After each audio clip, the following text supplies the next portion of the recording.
Hey, good morning. Good morning. Good morning, our wonderful people. Thank you for joining us once again.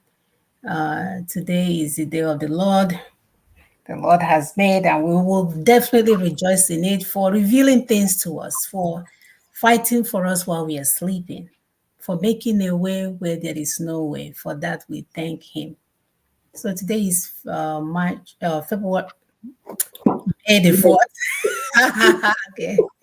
Today is May the 4th of 2024. Welcome to the program. As usual, please help us to share, like, subscribe, all the things that we need to do to get this message across. We are overly excited because as we're doing the work, God is doing the rest. We want to use this opportunity to thank our food soldiers that are working night and day to inform our people as to what is to come and what we are doing.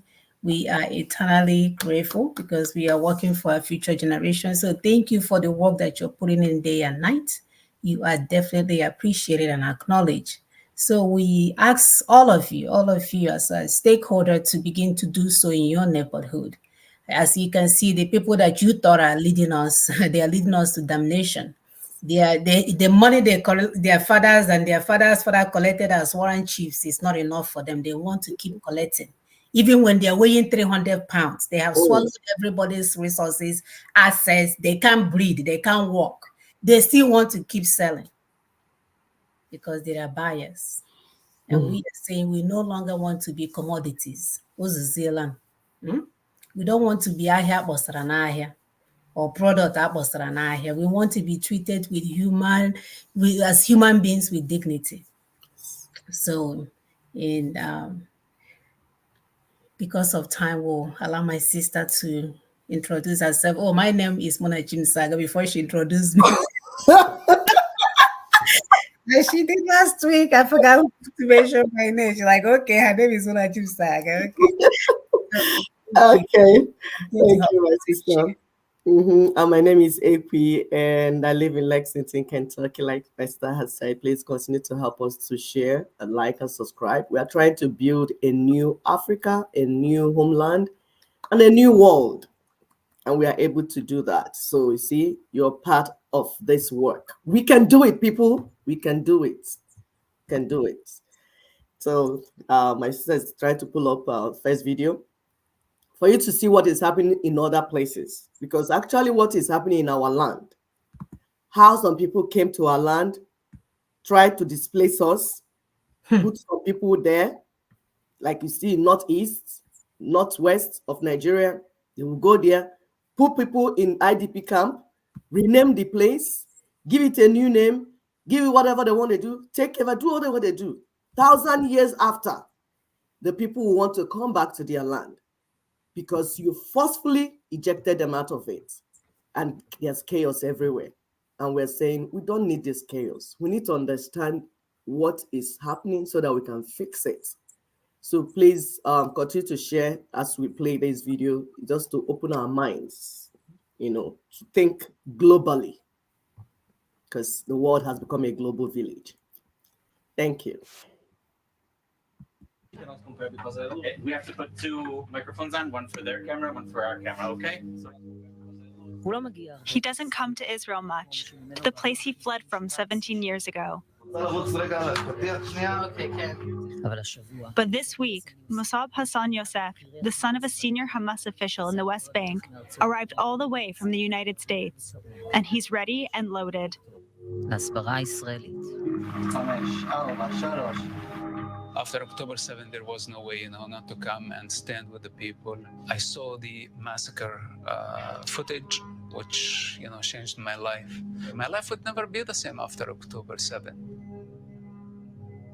Looks like you're disappointed in a personal level. Because it is very personal.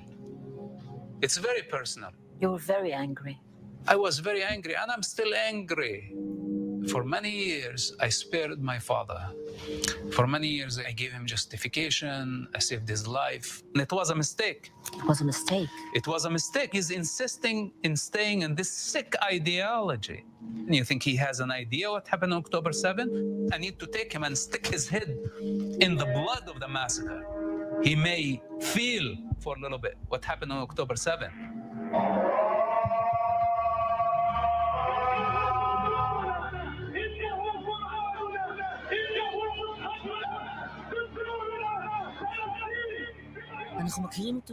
We know him as the Green Prince, the boy who grew up in Ramallah, the eldest son of Sheikh Hassan Yosef Khalil, one of the founders of Hamas. Terrorism was the family business. The father divided most of his time between the West Bank and Israeli prison, and the prince continued the family tradition, buying weapons and planning terror attacks. But when he was 17 years old, everything changed. He was arrested and for the first time saw prison from the inside and the brutality of Hamas. In those days, suicide attacks became all the rage. For Mossab, this crossed a red line. When I stood against suicide bombing attacks some 20 years ago, this was madness in a society where the majority, the vast majority, agreed. I disagreed. And that was my punishment, for just to think differently in order for me to express myself freely meant for me to be executed. At this point, the Shin Bet entered the picture. The organization managed to turn Mossab, and he became an extraordinary intelligence source. For 10 years, he lied to his family and worked secretly for Israel, preventing terror attacks and saving many lives. When Sheikh Hassan Yosef discovered the act of treason, Mossab was already overseas. For my father, the biggest threat for his existence is to lose his honor, to lose his public image. This is the challenge that I gave to him. He invested his entire energy, his entire life to maintain his public image, his status. You know, now you are the father of the greatest traitor of the cause of your people. You'll have to deal with it. If there's anyone who really knows how to explain what Hamas really is, it's him. Were you surprised by what happened on October 7th? Look, Hamas brutality was not a strange thing for me. I witnessed Hamas brutality firsthand for a very long time when I was in prison. They tortured people, they killed people in the worst possible way for suspicion of collaborating with Israel. I cannot pretend that I did not hear their voices. People were screaming day and night in pain of a crime that they haven't or hadn't committed. None of them had a relationship with Israel. Knowing what they do to people in prison, were you afraid for your father's life when you came out in public about your story? Of course, it was a very dangerous situation, but also he's a top leader. So usually who gets punished in that society? Those who don't have power. But those who have power, they get away. It brings me to Sinwar. You know, they call him the butcher from Khan Yunis. He suffocated people with his own hands. He slaughtered people, beheaded people with his own hands. And those people were Palestinians. He's a monster. Self-deluded, psychopath, dangerous criminal. He bragged about himself beheading someone on the prison sink. And this is his heritage, this is his resume, this is his empire. What's Hamas' goal? Well, Hamas doesn't even know what goal they have because their goal is not in this life. Hamas does not believe in this life. Hence, they want to kill, then get killed. After getting killed by the name of Allah, they get rewarded in the afterlife. They are the sword of God on earth, and they see the Jewish people as the disobedient, the ideology that actually sees the Jewish people inferior, sees the Jewish people as enemies of Allah, that in fact, killing the Jewish people is considered a way of worship. Why would any sane, decent human being would go into a farm, a kibbutz, and kill all form of life. To kill a baby, to burn a baby based on religious, basically defines ethnic cleansing, defines a genocide. There is no chance for peace with Hamas. Hamas must be finished. That's it. There is no alternative option. We cannot coexist with Hamas, not as Israel, as free individuals. And by the way, by standing with Israel doesn't mean necessarily that I'm going against the innocent people, if there is any. We are here in Khan Yunis area. Right above us, there is a school. And this is what Hamas has been doing. Are there non-involved people in Gaza? The vast majority of Palestinians are complicit with Hamas because they voted for Hamas. They protect Hamas, and most importantly, they failed their moral responsibility to condemn Hamas. The least you could do. Do your father know what he said when they asked him about the massacre? He said, mistakes will be made. We are human and human makes mistakes. My father said that? Yeah. Where? In one of his interviews. Is he taking responsibility for his mistake? Is this the way of Allah? You send people who are like killing machines going into peaceful communities, wiping everybody out. You call that a mistake? A genocide as a mistake?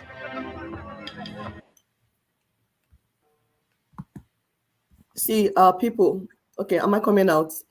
So we promised you on this channel that we will bring truth to you. You see, it took us time to dive into this situation. We wanted to be sure what is going on. For a son to turn against his own father and his own people and his own group and say, no, this is not right. That means it's not a joke. It's something that you need to re-examine to understand what is really going on. As indigenous peoples suffering under the yoke of British and Fulani colonization, we understand exactly what is going on. As Igbo, that our lands were almost taken 1967-70 and our people wiped off, but for the intervention of some well-meaning citizens of this world, we understand what is happening in Middle East. Because there's a lot of disinformation and misinformation. We chose to bring this to our people at this time, so that you not become a collateral damage of something you don't know. More videos will come in. Please continue to watch. We are building up a narrative here. We are building up something here. And you will go and do your own research and follow us. Thank you.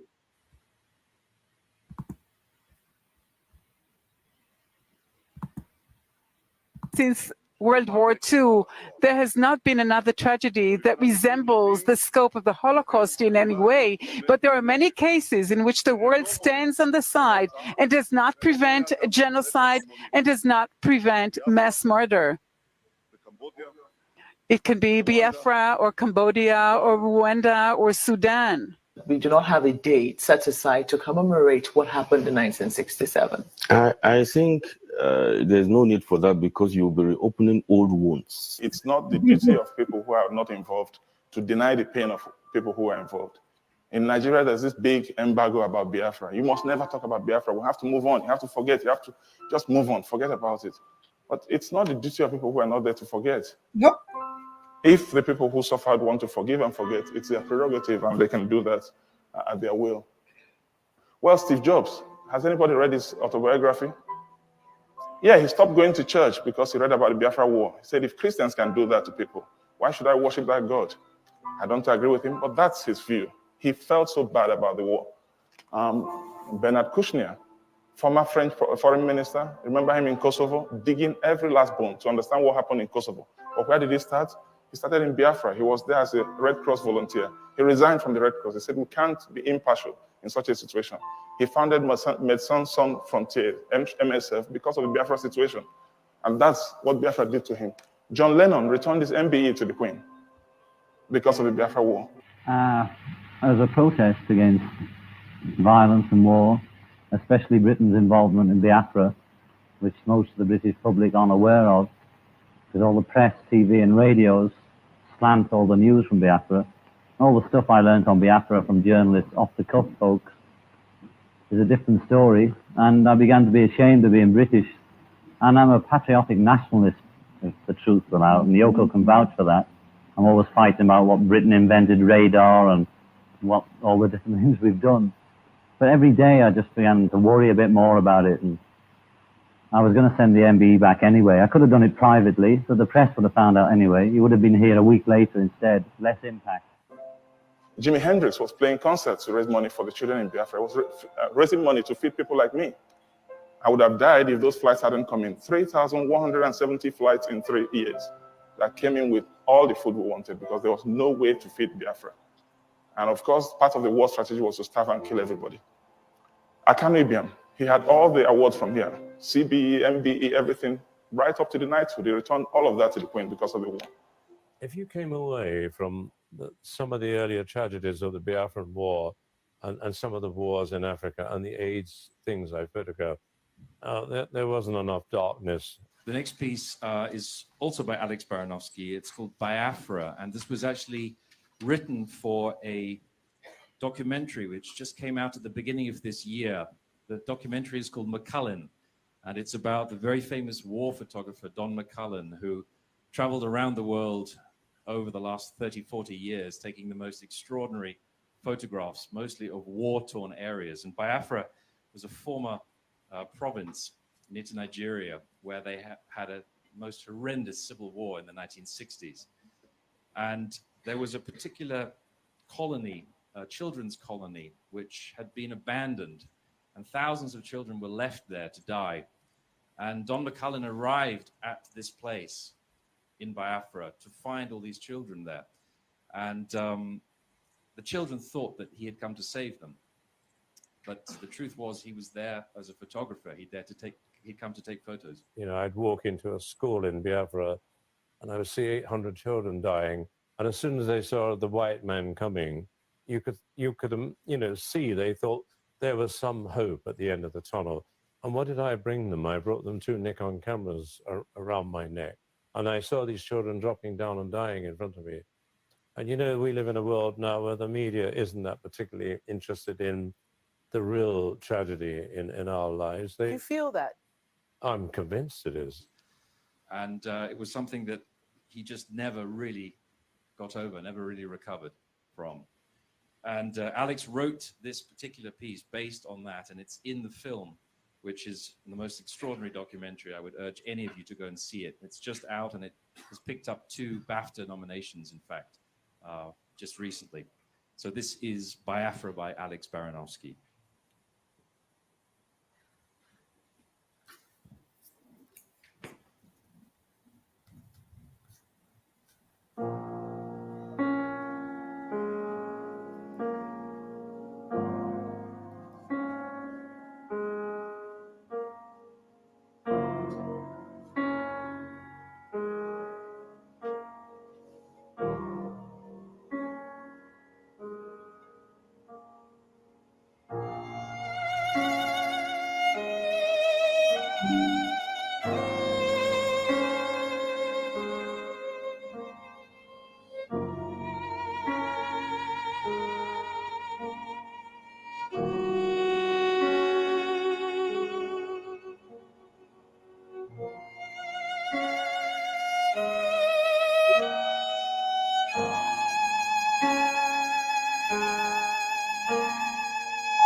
So we know that some people are not comfortable having these things discussed. But you see, that's why the circle of violence and poverty and evil has continued. We just have to discuss so that we can learn from our mistakes. Learn so that we don't perpetuate the evil of the past. My sister will pull up another one. Just bear with us as we build this case. We're going somewhere with this. Thank you.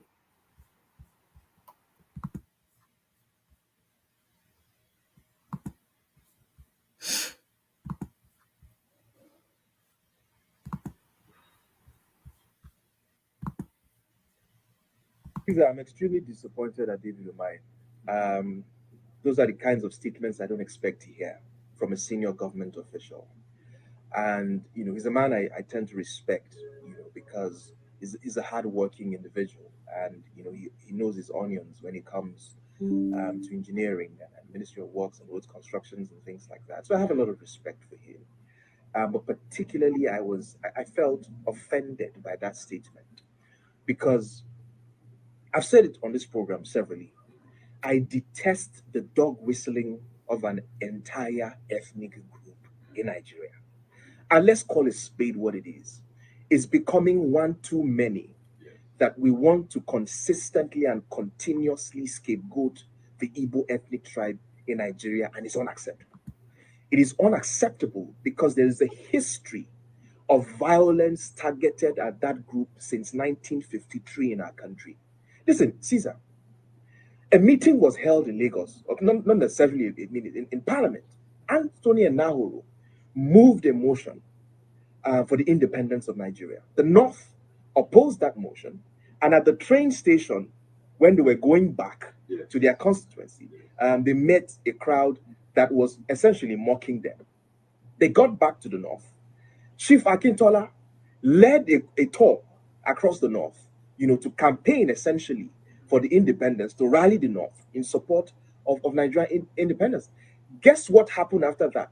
Riots broke out in northern parts of Nigeria, particularly in Kano, where over 240 Igbos were massacred. Were they the ones that demanded for Nigeria to have an independence at that time? In 1966, particularly in May, months before the Civil War happened, thousands of them were massacred across northern cities, and they had to flee to the east for safety because thousands of them were indiscriminately killed for what they knew nothing about, right? So let's not even talk about the Civil War and the hundreds of thousands that were massacred, and the fact that after 1970, this entire ethnic group had to start from the scratch again to begin to build their lives. And Caesar, look at what they have done since 1970. A group that left or started from nothing, went to Bauchi, went to Kano, went to Meduguri, went to Akure, went to Ogun State. And look what they have built in 40 years of hard work, grit, and no support from the federal government. Look what they have done from the south. But what we consistently and continuously do is to signal hatred and violence against the group. And this thing has to stop. We can't continue a country. Listen, if you don't want a group of people to be a part, let them go then. I don't understand this. Every turn, there has to be an excuse to single out an ethnic group. I give you a typical example. Just like the past elections, I heard people telling, how can the Obi, for instance, have scored 98% in certain states to the north? How can he have scored 90%? Muhammadu Buhari, under a PDP-led federal government, scored over 90% votes in 4 northern states. Go and check the results in Katsina. Go and check the results in Bauchi. Go and check the results in Jigawa. He scored over 90% in those states under the leadership of the PDP as a federal government. So it was okay for Buhari to score over 90% in his own core constituency, but something utterly went wrong when Obi did it in the southeast. This ethnic group have always been part of a nationalist political party and never really have ever built a regional movement. All the times they have supported a political party have been national political parties right from the NCNC. Yeah, true.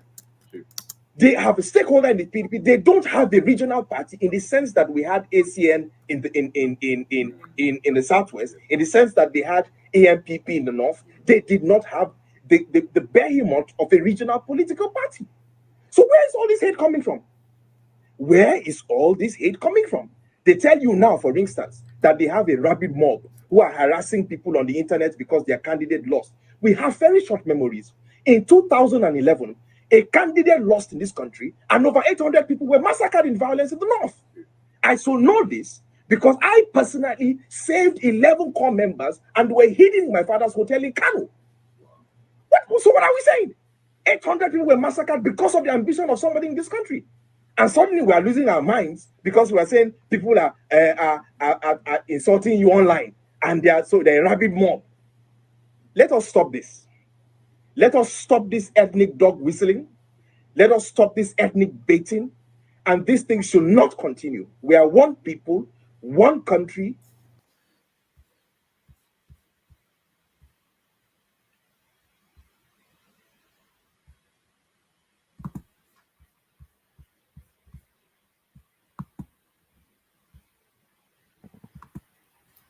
Please continue to help us share, like, and subscribe. It's important that this message goes out. Advocacy, advocacy, advocacy, enlightenment, enlightenment. We believe that with advocacy and enlightenment, things will change. And it's not advocacy based on the air, like some people propose. It's based on the strategy, the Nina's template for self-determination. So we have something we're working on. That's why, based on that, we are not saying what we're saying, because we want an end to these cycles of violence and poverty. It cannot be allowed to continue anymore. It has gone far too long. So join us, be part of this team. We believe we have the solution, and we can fix this for everyone, not just for us, for everyone. My sister, please go ahead. All right. I'm trying to get my bearing. Watching that video was a heavy. Okay. All right. So our topic today is ending the cycles of violence and poverty. Ending the cycles of violence and poverty. We know that has been ongoing. That is our middle name. Actually, it should be the first name. We don't see anything else but all of that, where no matter how hard you work, nothing will come of it. So according to Isaiah chapter 2, from verse 3 to 4, many people will come and say, "Come, let us go up to the mountain of the Lord, to the temple of the God of Jacob. He will teach us his ways, so that we may walk in his paths. The Lord will go out from Zion, the word of the Lord from Jerusalem. He will judge between nations and will settle disputes for many peoples. Nation will not take up sword against nation, nor will they train for war anymore." So you see there's a solution on the table. All these things, all this mago, death, violence that you see is artificial, is man-made. Somebody is benefiting from it. So the quest to dominate and control the globe under one religion or ideological banner has brought nothing but pain and suffering to all of us, to humanity as we know it. Therefore, in order for us to heal the world and make it a better place for everyone, we must be willing to go back to the origin of this suffering with a commitment to stay truthful and honest. So this is not for the tremble at heart, the ones that no. We really have to stand up to the bully at this point. We really have to stand up with the truth, because that's the thing with the truth. No matter where you take it, it remains constant. It does not change. Coming to this mountain of peace, we must be transparent, ready to remove false narratives, and willing to embrace political responsibilities. So it's no longer okay for you to say, "Oh, ndine politics mewakangawa church," because these are the policy makers. They are the one that keeps you down if they want to. One policy change, one policy maneuver can destroy your destiny for life. So you cannot be in church and then disregard politics.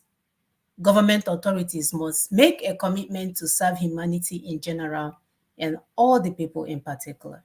So today we'll continue the push for religious and ideological reforms through advocacy and public enlightenment to ensure peace and preserve the biodiversity of this world. It's no-brainer. It's not too hard to do. We're using big words to pronounce some of these things that we're going to talk today. But as we present our PowerPoint, you'll be able to get the idea as to where we're going with this information. It's very important, especially at this critical point, that you remain informed. Like we said last week, you cannot be misinformed and uninformed and all the bad thing about information. This is the time for you to join the information highway and do your part. Especially if you have children on this in this universe. I will be pulling up the PowerPoint of the day. Give me a minute. Thank you, Sister Mona. Please continue to help us share. Yeah, that was fast. So let me keep quiet. Go ahead, please, Sister Mona. Right. So as our topic says today, ending the cycles of Sorry, it's not showing the topic yet. It's not showing the topic. Oh, it's not? It went to objective. It went to the second. What about now? Slide. No, it's not. It's still the second slide. Wow. Okay, let me stop sharing and share. Continue to help us to subscribe. Like we said, you're part of this team. Those that are going into the villages, continue to do the work you're doing. We appreciate you because our people must hear the truth. Only truth can set us free. Mago, like my sister said, a little to the left, a little to the right. Monday, you speak truth. Tuesday, you lie. Wednesday, you go back to falsehood. No, that's not going to help anyone. We must end this. Please go ahead. Right. Is it on now? Yeah, it's on now. And then the cycles of violence. So looking at our objectives today, we are going to look at the 3 Abrahamic faiths and the world crisis. We are going to look at British/Arabic colonial structures and the modern world. And then on the top part, we'll look at no religion and ideological reform without the truth. So don't let anyone tell you otherwise. And finally, we will end with take-home points. But of course, before we move further, we have to remind you where you live.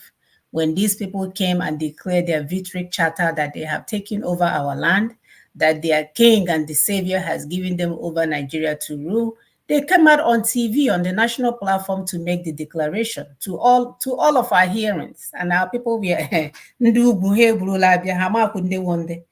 know there are Fulanese and I was they say Ndugu, because my poor people, they are all about education and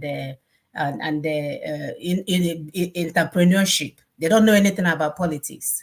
They don't know that politics rules. How will politics, even your education and your industry, you cannot move forward with it. So we were pawned for so many years, and recognizing that we live in a state. I don't even know if we should call it a state anymore. In the poverty den of Osman and Fodio, that's where we live.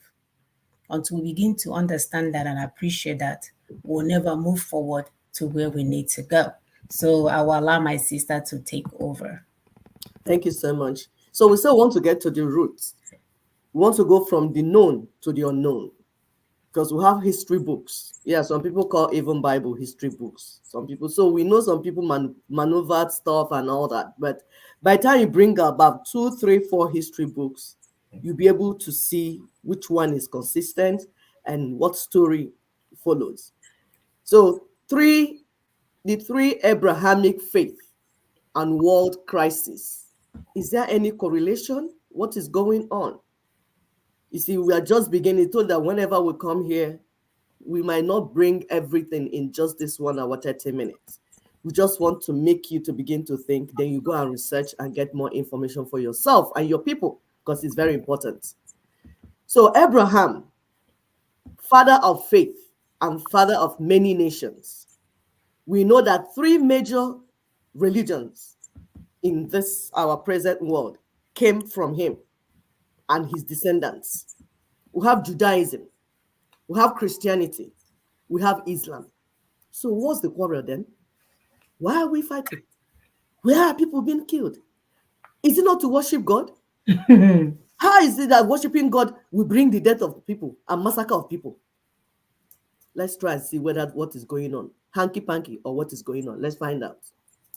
So we want to look at their similarities and what they brought to the world, because they are big people, nations, that we cannot, that population, the descendants of Abraham, we cannot underlook them because they are a huge population and they have influenced our world both positively and negatively. So we need to know. So all of them began from Middle East and Europe. If you look at that map that is there, that red, if you follow it down, where you have the red arrow, you follow it down, you see Europe, you see Arab places, the Arab countries and all that. So that area that my sister is pointing, you can study. You can see how they are together. They share jambelezi. They share walls, boundaries, moving from here to here. They are basically same people, one family from one man called Abraham. And he's supposed to be a father of faith, kind of a father of religion, father of like, oh, worshiping God. And his children want to worship God. So what is bringing death then? If you want to worship God, does that mean that people will die? All of them inherited rich ancestral lands from their father Abraham. There's no one that did not receive rich inheritance. These lands, they are indigenous to those lands. So what is causing trouble then? Ishmael, his descendants are the ones that occupy the Arab nations.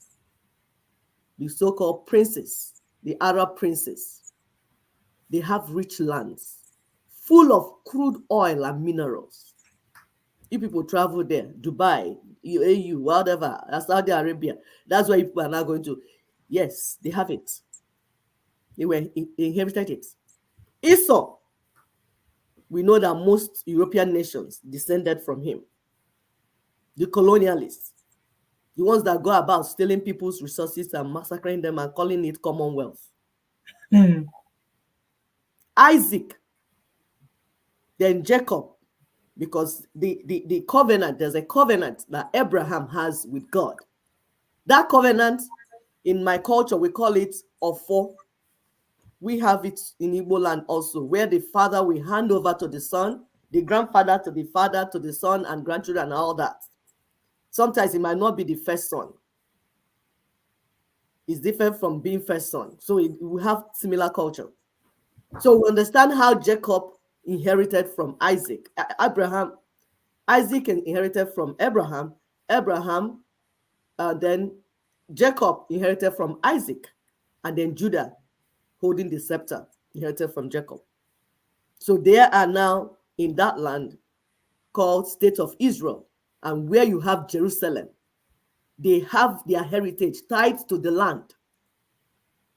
A land that was a desert before when they returned after 2,000 years. Of their cousins, displacing them and selling them off. They returned to the land after 2,000 years. The land that was left desolate, desert, they came and made it fruitful and resourceful. So let's say we're going from the known to the unknown. So what is now causing trouble then? What's going on? We are still looking at the similarities that they have. We have told you how they all inherited lands in that region. Their father, Abraham, gave to them. Everybody has his own. They all have religion or faith. Ishmael, his own descendants, the Arab nations, they are the ones that push Islam. So you see them trying to push Islamization agenda, global Islamization, whatever. Everybody must become a Muslim by fire, by force. Isaac, Israel, Judah, they are only Judaism. Esau, the white Europeans, Christianity is what they embraced. They have religious books, each. Ishmael has Quran.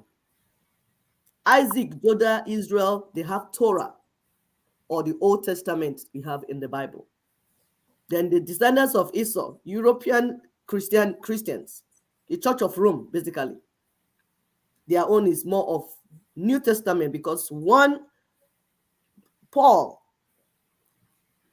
from Torah, from Isaac, from Israel, was a missionary to them. and evangelize them. So he wrote a lot of letters. The disciples of Yeshua wrote a lot of letters to them. Those letters were compiled to become the New Testament, letters and teachings. But they decided to manipulate it and use it to colonize the whole world. So they all have religious books. One is using one thing to try to colonize the whole world, the book, by killing them. The other one is doing Ojoro and manipulating scriptures and doing all that to colonize the whole world. We are giving you the roots of our crisis, violence, and poverty, so that you begin to understand where we are going. When we tell you we need to decolonize Africa, we need to decolonize Nigeria, it will make sense to you. So you don't start building on falsehood. You don't just come and say, oh, what Tony Nadi is saying is high pholotic things that they cannot practice. If you don't understand the disease, you will not understand the treatment plan. We're talking about similarities that these people have. They have ancient languages. They have Hebrew, they have Arabic language, and all that. They have festivals that they have, different, each of them, they have their own. Rituals. Please, the next slide. Culture and tradition, strong culture and tradition that they don't joke about. They will buy somebody because of those culture. Even as hypocritical as some of them are, they will destroy somebody to get those things done. No, it's in one before this one. The slide before this. Oh, I'm sorry. Okay. Yeah. So we're talking about similarities that they have. We're talking about their languages, festival, rituals, culture, religion, everything. They have a lot in common. A lot. And you'll be saying, so why the fight now? If you have so much in common, why are you not building on your similarities? We are talking about their gift to the world. Let's talk about the negative gifts that came from this three Abrahamic faith. Slavery, colonialism, neocolonialism.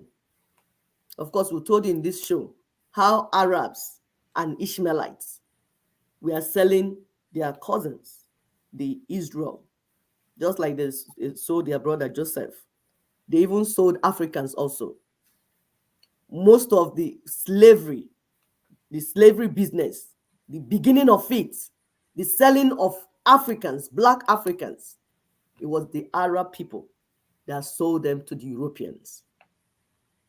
That's how it started from beginning, before some middlemen now got into the business as well. Genocide. I was talking about genocide. White colonialists train and use black Arabs as terrorists and jihadists in the name of politics. Fake democracy. They will come and train them.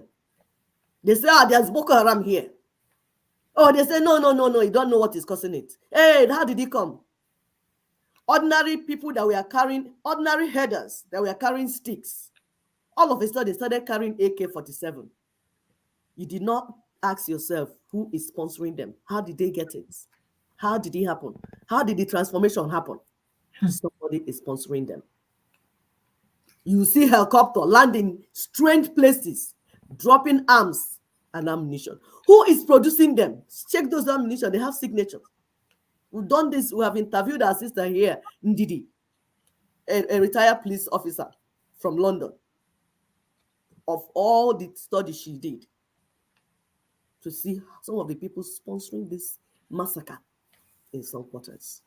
Are we talking about intertribal wars among themselves as a result of hatred, heated family disagreements, arguments, discontentment, uncontrollable anger, sibling rivalry, greed, envy, jealousy? Oh, they gave this one this land. I don't like the land that they gave to me. Meanwhile, they gave you. No, I want to buy my brother and collect the one that they gave him and add to the one that I have. We are talking of roots of crisis. Where did this violence start from? Where did the suffering of humanity start from? They also gave to the world worldwide crisis. manipulation of different ethnic and religious cultural diversities by these colonialists and terrorists, so that there will be war everywhere, crisis everywhere. Because if you don't understand how something started, you will not know how to solve it. And if I tell you that why the war is going, it doesn't stop them from stealing the resources. It doesn't go near where they're digging the resources out of your land. That's why they're bringing the war now, so that when you are busy fighting, they are manipulating the diversities. We have been diverse. In our case, for instance, Nigeria, for instance, Yoruba has always lived on the ancestral land. Benin live where they live. That's the Edo people, because we don't want to be using that word Benin because it's also a foreign word. Edo people have always lived on their land. Igbo people, Ijaw people, all these people. But they will appear from nowhere and discover the land, like Mungo Park discovered River Niger. And they will have audacity to give it a name that our ancestors did not know, and claim it. And then before you know it, they cause two neighbors that lived for thousands of years together peaceful. They cause them to start fighting so that they can steal the resources in the land. Please, the next slide. Critical thinking, asking questions and connecting the dots. We must begin to connect the dots, because when you connect the dots, you will change your character.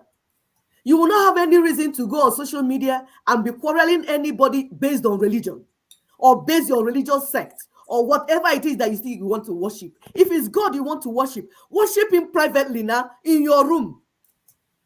Why must you force another person to worship what you're worshiping? To the extent that you come to the social media, make the social media unhealthy because you want to promote one God of man or one religious thing that we don't know what we're talking about, one ideology or the other. Connecting the dots. Because if you keep doing this, you are promoting violence. You're perpetuating poverty. We need peace for us to have development, for us to move forward, for us to have the type of life we want our people to have.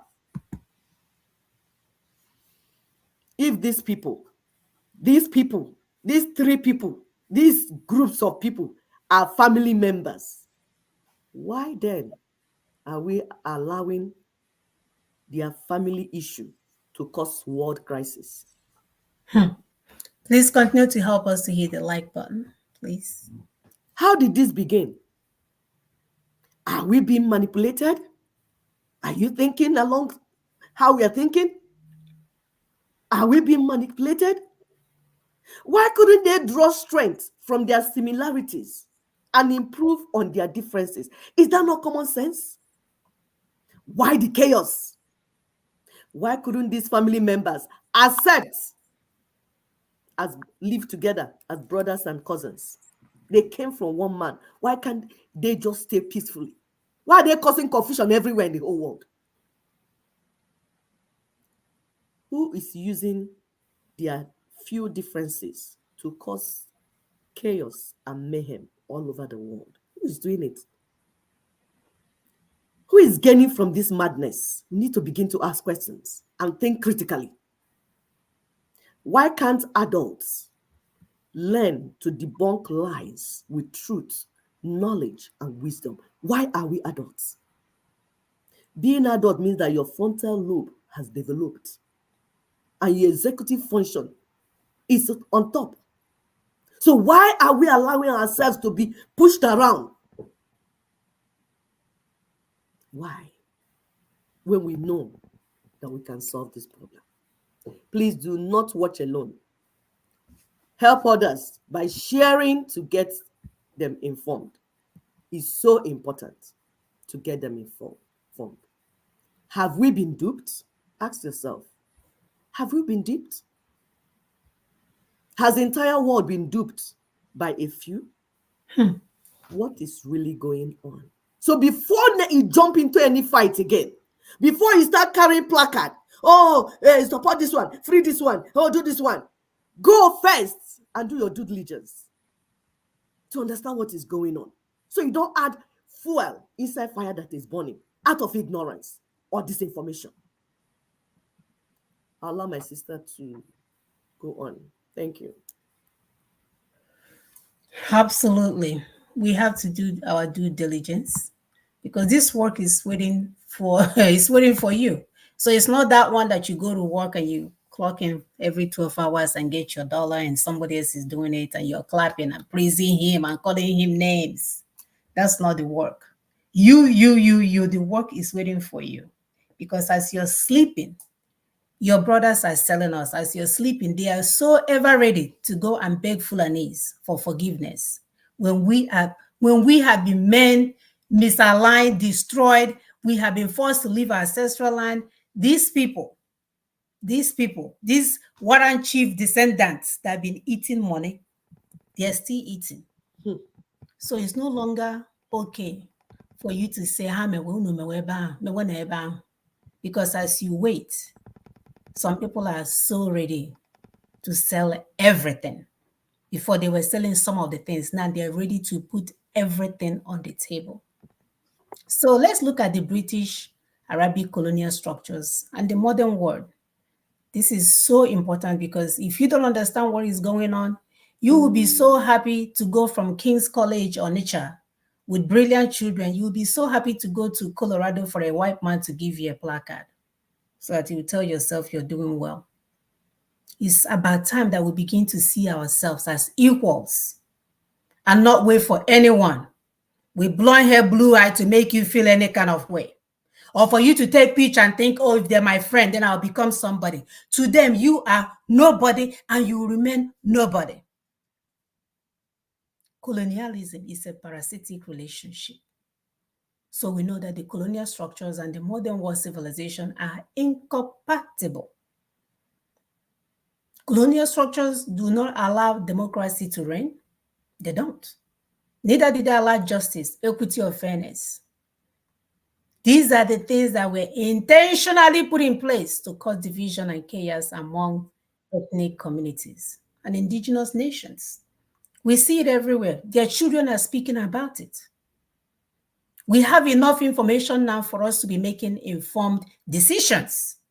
It's just that some people don't want to know. Oh, let me go and sleep. Oh, finish this meeting. Let me go and lay down. Man, let me go and meet my pastor and come back. These structures were put in place with the aim of stealing our resources and calling it commonwealth. Somebody will come from where they are, come to your house, steal your wife and your children, sleep with your wife and sleep with all your daughters and say, it's commonwealth, so we're sharing. Meanwhile, his own is preserved for them. They have done this long enough, created mass poverty, caused you to go on economic exile. So do not believe that while you're sitting in your mansion in Sugarland that you're doing well. You've been kicked out of your land, and now for you to go home, you have to hire security. Or you will hide. You start dressing tattered. So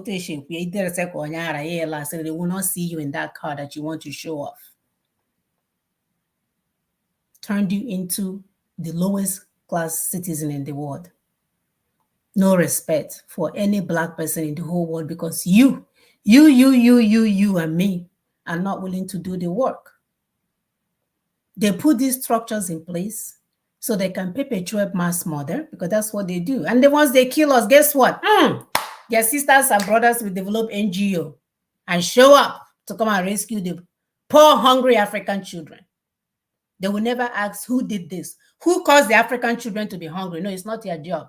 Their job is to come on TV, make you feel bad so that you can donate money. They will pay their CEOs thousands and thousands of dollars, and then they will go and buy corn flour and put water in it and be pouring it in a container for your kids.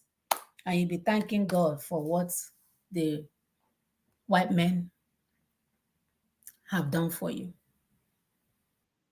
They put all these structures in place so that while we are dying, UN will be planning, running around. Oh, ICC court, let's arrest them. Meanwhile, the Hanachima arrest don't even recognize them. The ICC, they will sit in their Switzerland office trying to arrest nobody because they are playing us so that you, the mumu, You will sit there and say, oh, ICC is going to arrest Putin. You say, yes, ICC is working, my dear. That UN structure, you don't even have a place in UN structure. Is there any African country that have a position in UN Security Council? No, you're not even invited. Yeah, maybe to clean the floor. Oh, yeah, I forgot that one. I forgot, my sister. So, they will say, oh, we are giving these people aid. And then we are sanctioning them too. We're going to give them $23 billion aid and then we sanction them. Since when do we start using money to sanction people that we are giving aids? English word has no oxymoron, the word that tend to counteract each other. And I'm trying the English. They will sit around and watch Biafra to happen. They will sit around and watch Kosovo to happen, Cambodia, Rwanda, Jewish Holocaust. This is their job. The smart people that are supposed to be ruling this world. And while all of these things are going on, they are making money. They are making so much money that you cannot even imagine. They come to Nigeria and they steal all your resources because they have overweight, demented people in charge of your land. We are talking about the British, Arabic colonial structures and the modern world. All available energies should be directed at dismantling all of these colonial structures so that you don't get offended when we tell you that why Jesus is not why Jesus. You say, I'm not here to talk about why Jesus. Let's talk about Jesus. No, these are the things that they use to brainwash your people. So that's why even when our children won the contest, they obviously won the children from CKC Onitsha, kicked everybody out of the conference or whatever, the competition, and won. But in order for you to get the gift, you have to go and get it from the same person you kicked there behind. Because he makes you feel good. As I'm speaking to you here in Houston, my people at Igbo Catholic are still using white Jesus as their structure for savior. So when I talk about it, you cannot tell me we cannot discuss it. I actually got the boldness and switched it around to a black Jesus and they kicked me out of the forum. But they finally put me back. That is the depth of issues that we have. At least about all of these things, let's have an honest discussion and even negotiation to reduce this negative impact on our people. We have to begin that process. We know that different indigenous people have been protesting against them, but they are not enough because of distractions, disinformation, and misinformation. Some people have been fighting against all of this for so many years. But because you refuse to partake, you refuse and say, I'm going to work, or let's go to sleep. I'm going to party tonight. Or my children are here. I'm doing well. When I go home, I'll manage and hire security. Or one word or the other. Any ethnic nation, such as Fulanis, preferring to oppose such structures that we see them in Nigeria, because what they did was literally hand Nigeria over to them. Brother Tony explained it very well. He says it's like getting an underage child and handing it to a full-grown man and say, here, one day you will marry and do as you wish to her. If they are allowed in the past when information was scarce and we are very limited, there's no reason why we, the intelligent people, now should accept it today. It should be totally resisted. So when you are sent information and you don't want to read it because you're too tired, or what are they talking about now? Okay, one day. Because as we are speaking, some people are getting ready to go and apologize to Fulanese about our people that they killed. Instead of making an atonement to their God for what is happening to our land, they are going to make an atonement to Fulanese. And they're your leaders. And we are watching them. We are watching them. So people are hearing it now. A lot of people that wasn't responding to anything that we sent them, we sent that video. Hey, who said this and that? What? That's what happens when you're complacent of what is going on.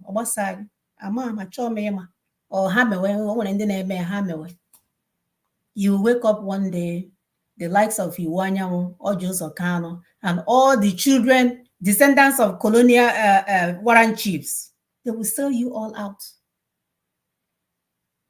We watch them use our resources to develop the northern side, give themselves irrigation in the name of bringing us agriculture. Yet my people are still sleeping. In fact, it's actually the slave trade, the colonialism, and the neo-colonialism. They are the ones that should be apologizing and begging the indigenous peoples for what they have done and still doing. We should have advocacy to stop discrimination against the Jews and the Black people everywhere, because everywhere we see our people, they're either in a forest somewhere or either in Brazil, they live in the ghetto. Even in America, they have their ghetto. No, I'm not fifth ward. They have their fifth ward. You're in America, but you live in fifth ward. Everywhere you go, our people are being mistreated because we are allowing them to use our resources against us. There should be an equal right for women and should be promoted all over the world. Thank God for people like our husbands, our family members, who believe that women are assets in their community. And we are assets. Indigenous peoples should be allowed to determine how they want to live their lives without any undue interference from anyone. So we are asking for complete decolonization. Complete. Like if Akenwe should be removed from the soup. It's enough.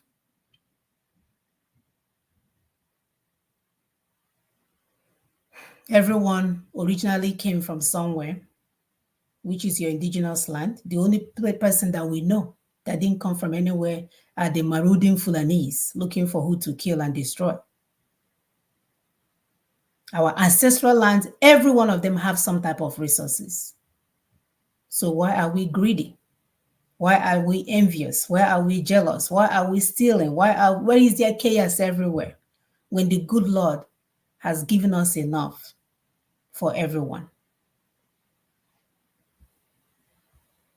Mass poverty and massacre were never God's intentions or plan for the world of humanity. This is the work of the enemy. This is the work of those benefiting from chaos, because they create chaos somewhere, they come take your resources, and they come and use it for themselves. But if you are smart enough, where we've said isolate, right? Identify, contain, and isolate. What is the word about you? ICI. Identify, criminalize, and isolate. Yes. So if we begin to do that, we will get somewhere. We can no longer then be enjoying people that are stealing our resources, and when they have their annual year party, you go to it because you know it's your teacher's retirement that they are squandering right in front of you. We have to do better, if not for anything, for the sake of our future generation. Thank you. Thank you. Of course, our sister, Mia Mottley, the Prime Minister of Barbados, she said, "Let us preserve the biodiversity of this world. It is our responsibility. We will do it together. Everyone in there. Please continue to help us to share. Continue to help us to don't watch alone. Don't watch alone. Share it. Subscribe. Of course, hit the love and like buttons to counter the algorithm. You can see they're blocking what we're doing because we mentioned certain words. it's all good because we're going to break everything down through the week and parcel it back. Shove it into their mouth and they will eat it because we must move forward. No religious or ideological reform without truth. For those of you that are preaching for you to reform, or ideological reform, religious reform, if you are not ready to embrace truth, you will not get that reform. You have to start from truth. You have to embrace truth. You'll be willing, like my sister said at the introduction, you'll be willing to embrace, be transparent. You must make up your mind that, okay, because if you want to come to equity, come with clean hands. Be ready, transparent. You hear this week, chants from the river to the sea. Some people don't even know what it means. They join them from the river to the sea. That means mass murder, genocide. Or is the one that we hear in Nigeria. Oh, to dip Quran in Atlantic Ocean. It's genocide. So before you start chanting anything, or shouting anything, or carrying anything, any placard, find out. Stop doing Obureke. Find out who are you promoting? On whose camp are you? You see yourself, your enemy. You, because of ignorance, you enter the vehicle that your enemy is loading. And you become a you become a casualty because of ignorance. Your enemy is loading a vehicle. You're going to enter. Your destination is not the same. It's time to end all hypocrisy. In the name of fighting for God, this is for the Islamic people. You're fighting for God. Who sent you? Or promoting or marketing God, our God of men. You will lie in the name of God. God did not send you. You will fake miracle, fake healing, fake everything. Who sent you? Is that the spirituality? Is that how to know God? Or are we talking about those that are scaring our vulnerable people with gods of the land or devils of the land, whatever it is, in the name of traditional worshiping? All this madness needs to go. Stop. They need to be reformed. Whether cultural, tradition, whatever you call it, we need to use our brain to reform this nonsense. Enough of all this. Because all these things, they make them for the poor people. Why the rich ones do not keep any of these rules they impose on the poor people? It needs to stop. The hypocrisy is too much. It needs to stop.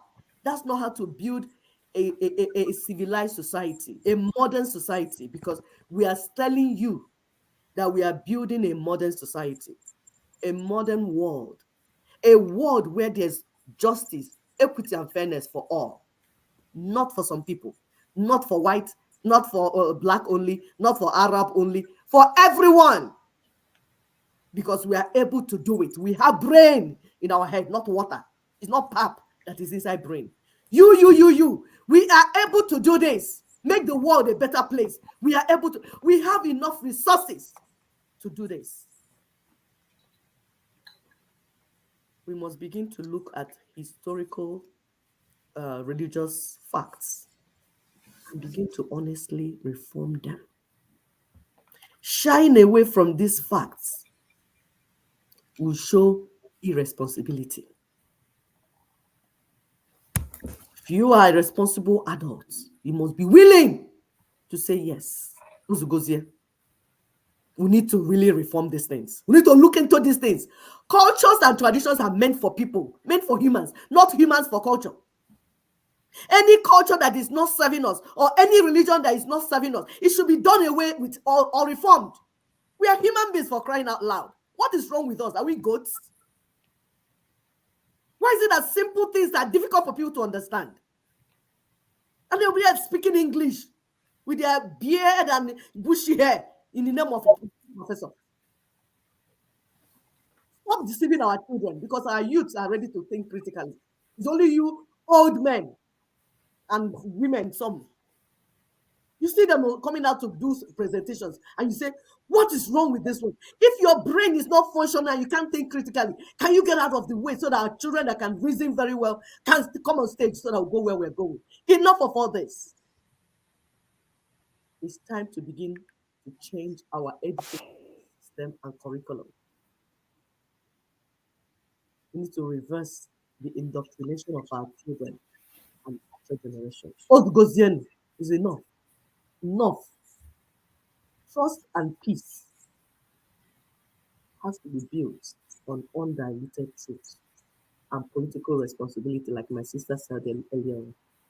For you to be a leader is responsibility. For you to say, oh, I'm an Igbo person or Yoruba person, it comes with responsibility. Responsibility to take care of the land, the responsibility to take care of the people on the land and the resources there. It is your responsibility. It's not to shout doctor, a professor, lawyer, there, this one. No. any title or any position you occupy, you must be capable to do the job, to do the work. It comes with responsibility. Otherwise, the people should kick them out. We must begin to change to better versions of ourselves. From individual, community, better versions. Sit down and let your brains, let people stop being, this madness needs to stop. Seek love and blessing for yourself and your neighbors. We need to stop all this. Like we said, any religion that is promoted through war, jihad, or crusade, or hatred of others is satanic and not of God, and should be reformed or thrown away completely. Any civilization, political view, culture, or ideology promulgated through stealing and grabbing of people's lands and resources is devilish and should be resisted by the entire world and humanity, because we are becoming a global village. My people will say, "Ometu imi, ometu anya," because the eye and the nose are neighbors. If you affect the nose, the eye will start crying because they're neighbors. Gone are the days where you say it's not my business, it's not my business, I don't know, it's happening to that my neighbor. No, the world has become a global village. You saw when we had to deal with COVID. It came from somewhere, but everybody had to die. Have you seen why you cannot just turn your face the other side and say it's not my business? We are coming closer. The world is becoming a global village. So it is our responsibility, especially adults, to protect our children, to make sure that we are building a world where our children can survive. All these narcissistic leaders are mentally ill people. They need to go and be quarantined into rehabilitation camps. You should not admire them. You should not follow them. You should not embrace them. There's no way in a same world where something like Hitler would happen. What were you people doing? He cooked it up, executed it, and you people were watching. In this world, your people are about to do that. Somebody is about to sell you guys to the Fulanese. And they're there acting like they will run for presidency. it's our responsibility. Don't know. Sorry, go ahead, my dear. No. I was just commenting what you're saying. It's our responsibility to stop them. All these narcissists, because they're self-absorbing, egoistic, with controlling and manipulating behavior. It's easy to know them, either as husband, as wife, as a leader. You can identify them. And when you identify them, stop promoting them. Don't say, "Oh, poor," hey, because they always know how to talk. They just know to do blah, blah, blah, blah. Whether they are church leaders or whatever leader, once you notice them, begin to stop them. Don't promote them. Don't embrace them. Don't push them. Don't go and get 1 million followership when you're following a madman or a mad person. And any scripture, I don't care who wrote it, or text that promotes violence, it's dangerous. And most of the time, people take these things out of context. Scriptures should not be taken out of context anymore. Don't allow people, and that's why I tell people, if anyone you're following, if you're a Christian, if you're a Muslim, go and read that book. Read it by yourself so that you will know. Because if you read it, they will not manipulate you. Even devil quotes scriptures. But most of the time, they will take it out of context. Anybody that wants to manipulate you will quote scripture out of context. But if you read it and you knew it very well, you will not be manipulated. Because when he says it, it's like when they talk about divorce. Oh, God hates divorce. Meanwhile, if you read a verse above that thing that they're preaching, you see that God was actually talking to men that are bullying their wives. And say, don't do that to the wife of your youth. Then you use her and dump her. But today, people are using it to keep women that have been abused in abuse camp because people chose laziness. You cannot afford to be lazy if you must be any of these 3 religions that we mentioned.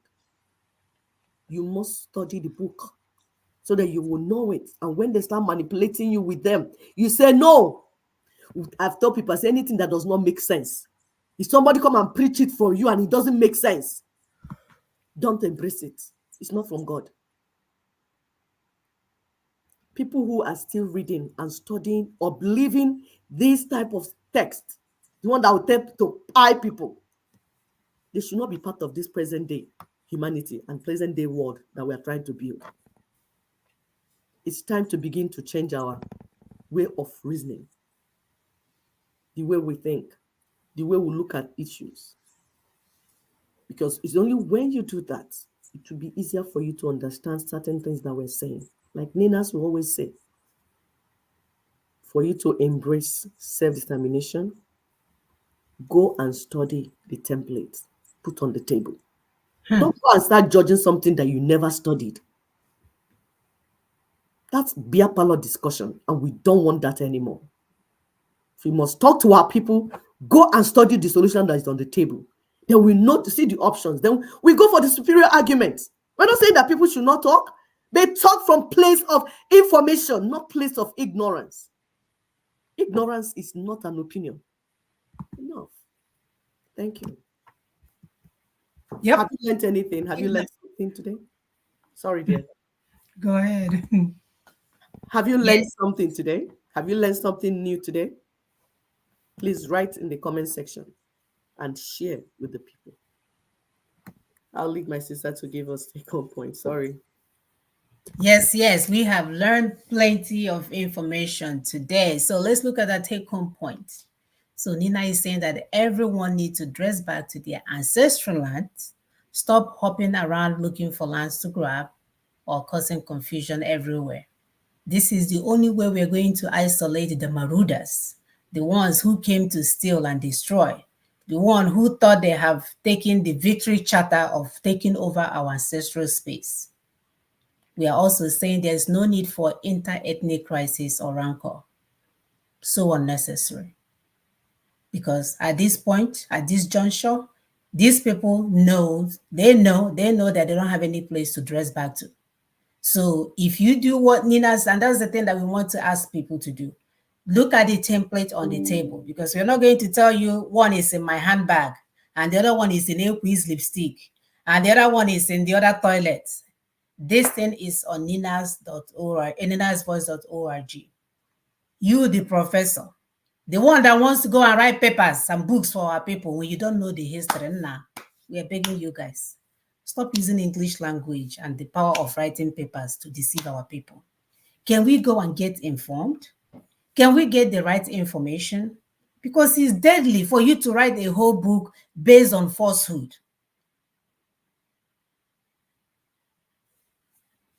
Citizens of indigenous nationalities do not need to fight each other on the template that Ninas is projecting. There's no need for that. We have won the war. We have won the victory. It's just that you, the winner, you haven't recognized it yet. We should know that we have a common enemy. They come in form of colonialism, feudalism, Sharia law. They are all there destroying our progress and not allowing anybody to go forward. You have oil. They have many, what is it? They claim that we are the 6th or the 10th. Every week they change it so that it can make you feel like your oil is not producing. Exactly. Isn't level that we are. Yet my people are standing in line with fuel jerrycan looking for fuel. Does that make sense? What is the difference between the fuel or the gas in our land and the one in Dubai? They even came out and said that our own is the best. They don't barely have to refine it. So why are my people carrying gallons on their head to get some fuel? So we know that the enemy, the common enemy, or the enemies that we have identified for you today. Notwithstanding, we still have some in our land now. Don't get it confused. One of these days, we are going to do a show to tell you guys the children of these descendants of Warren chiefs They've been selling and selling and selling and selling and selling us to the point that they want to go and apologize to Fulanis. So we must join our energies together towards the complete decolonization of our people and our lands. Ninas will say it's a joint jailbreak. We do not need anybody's permission. Again, we do not need anybody's permission. I remember when Nadeco and LNC were initially doing this takedown of Nigeria. I remember coming home 12 years ago and said Nigeria will cease to exist after this year. It was on a headline news. Yeah. Because they knew exactly. The meat is in our corner, but because we have a lot of misinformed and religious and mad people everywhere, and the one that said he will bring you a nation that doesn't have any roadmap, our people abandoned it to extricate themselves from the mayhem that you see yourself in. You think this is it? This is 10 times worse. That's what we last 2 years ago. If you allow this election to take place, you will be 10 times worse. So you can on a level 1 or the 10 times. The 2, the 3, the 4, 5, 6, 7, 8, 9 haven't even come. We do not need any permission from any colonial terrorists, colonial monsters, puppet politicians, or management team at Asorok to do what we need to do. They will just have to manage it like it was done in apartheid South Africa. Because the more you wait, the more the overweight man that is weighing 600 pounds, this is how he wants to take care of other people. He can't even take care of himself. God gave him one body. He stole all the resources that belongs to him and his brothers and sisters, and he swallowed all of them. He's not even smart enough to know I only have one body, I should take care of it. Greed. Ate it all, swallowed all. And then he turns around so that he can get more. Sell my people back to the Fulanis. Are Fulani invaders in your homeland? Are Fulani invaders in your homeland? Because those that are working, upholding the 1999 Constitution, those are the people that you should hold accountable. And for those of you that are absorbing P2V from all of this, thinking he's a savior, this man was going to rope you guys into even a different level of punishment that you don't. I'm telling you. Because he told you that he wasn't going to touch 1999 Constitution, and yet you guys really believe that you will convince him to do otherwise. He promised the enemy. He went to their coven, promised them, sold his soul to them. So you see this 1999 Constitution, I will not touch it. You are good with me. Where is that his brother? Where is that now?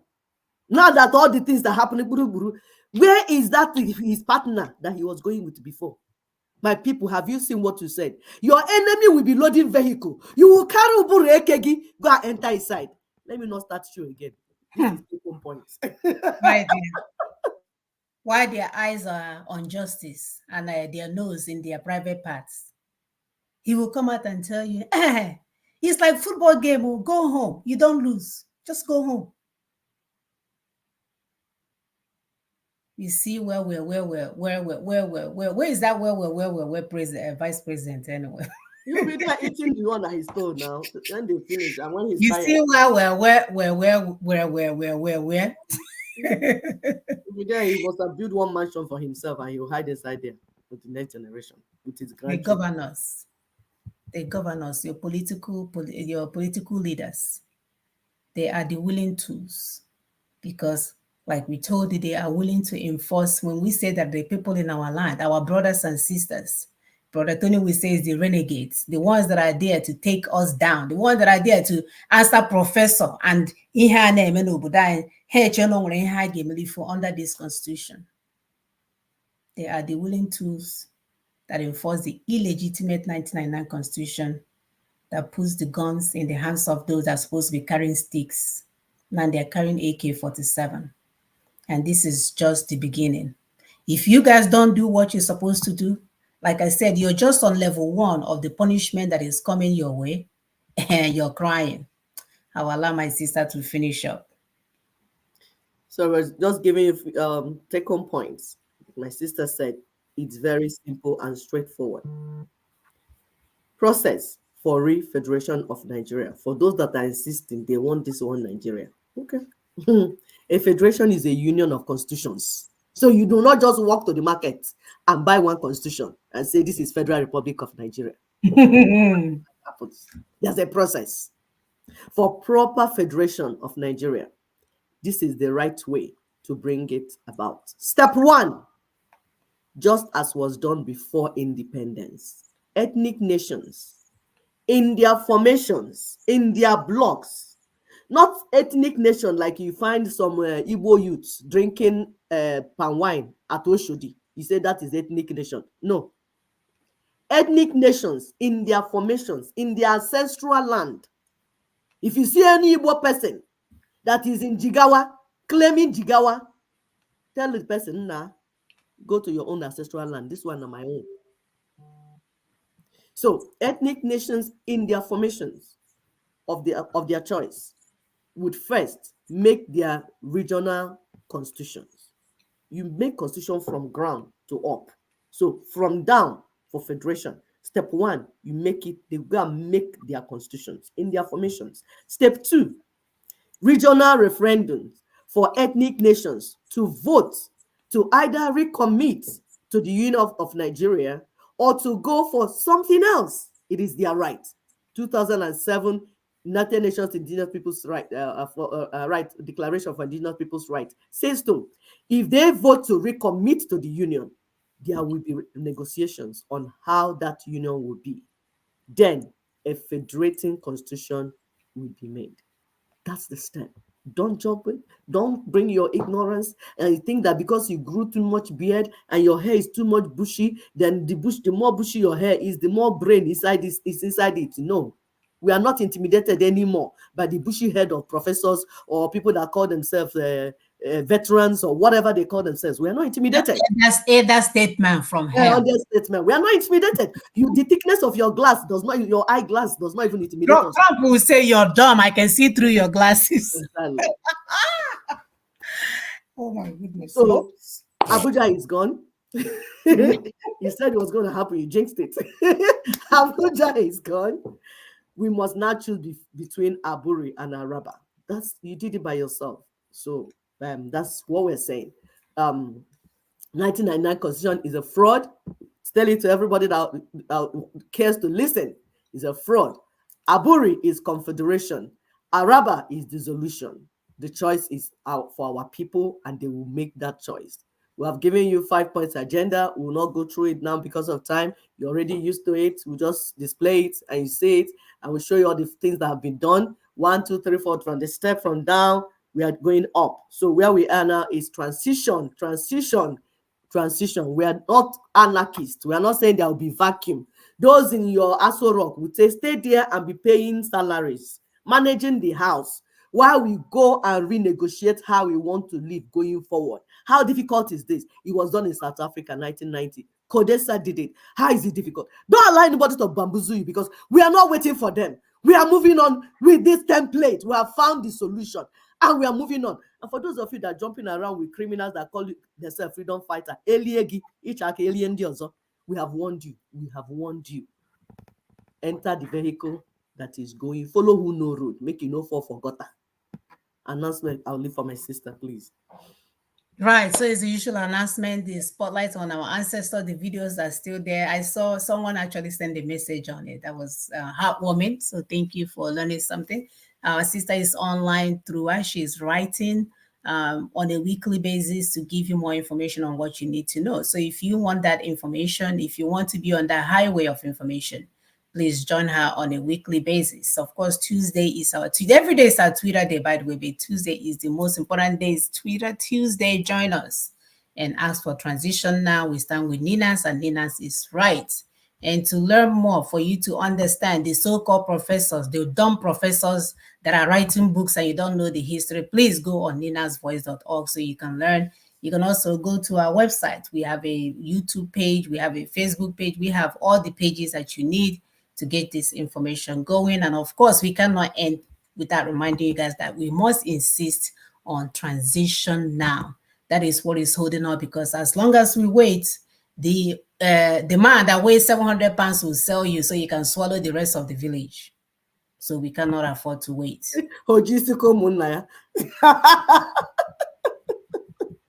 He doesn't even know. He looks like a disease process walking around. But that's what it is. Please do not watch alone. Help others by sharing to get them the information. Subscribe, like, and follow so that we can get this work done. Nobody's going to do it for us. And we are equal to the task. We are not relenting as mothers that are giving birth to children, as ones that are hopeful for their grandchildren to have a better place to live. We will continue this fight. My scarf don't scatter. Yeah. But my brain did not scatter. It's just a scarf. No, but it's looking good. Like you got it. All right. Until next week. Thank you, guys. Our brother Isi Momodi, thank you so much. He says Iwanya with leadership of has a committed sacrilege. Yes, my brother, he has. And our God of our ancestors will come and visit him. Come and watch me. This is a self-fulfilling prophecy. The God of my ancestors will visit him very soon. He will see. You say. Thank you so much, brothers and sisters. Have a wonderful weekend.